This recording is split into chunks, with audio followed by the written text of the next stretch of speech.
Buses are running, lunches are being served. By many measures, the visuals suggest normal.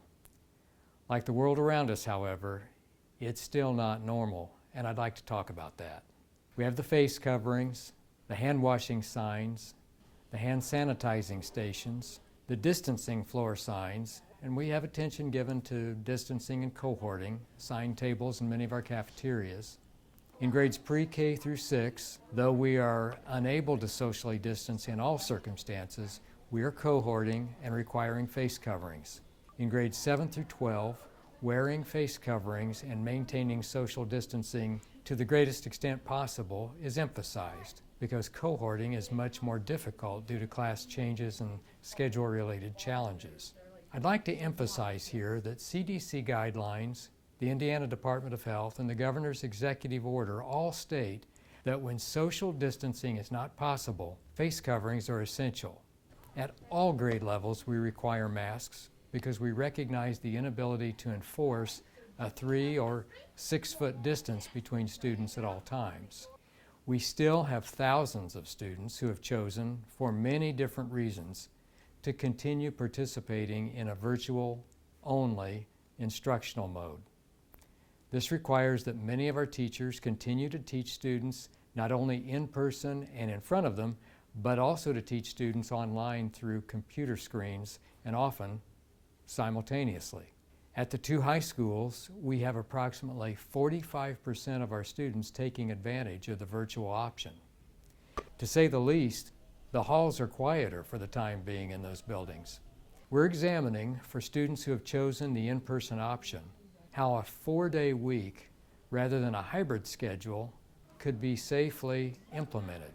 Positive COVID cases among students and staff continue to challenge our staffing and classroom teaching presence. As of Thursday at 9 a.m., we have had a total of 34 staff unable to be present due to COVID-related issues, 10 of which are positive cases. 308 students have been absent this week for related reasons, 54 of which are positive cases.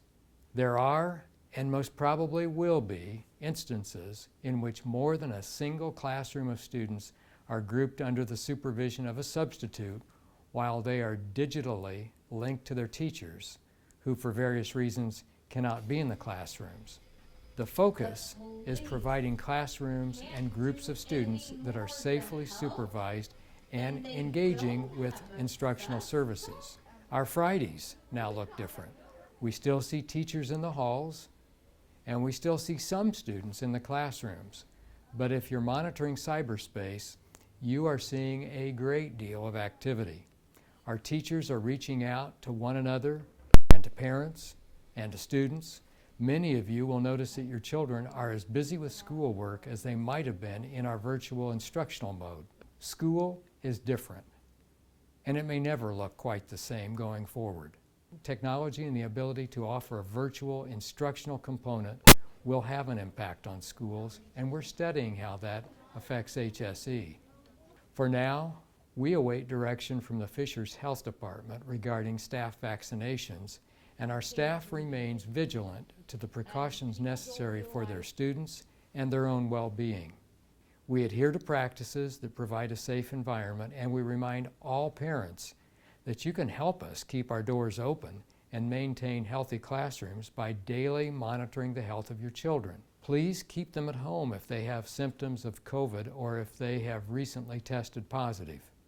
Consult our operations plan online for sources to guide you in your own safe practices. I'll end today by returning to my opening comments. Students are back in the classrooms. I think I speak for all of our staff when I say that we celebrate their attendance and are grateful to see so many of them in person again. And I don't think we're alone.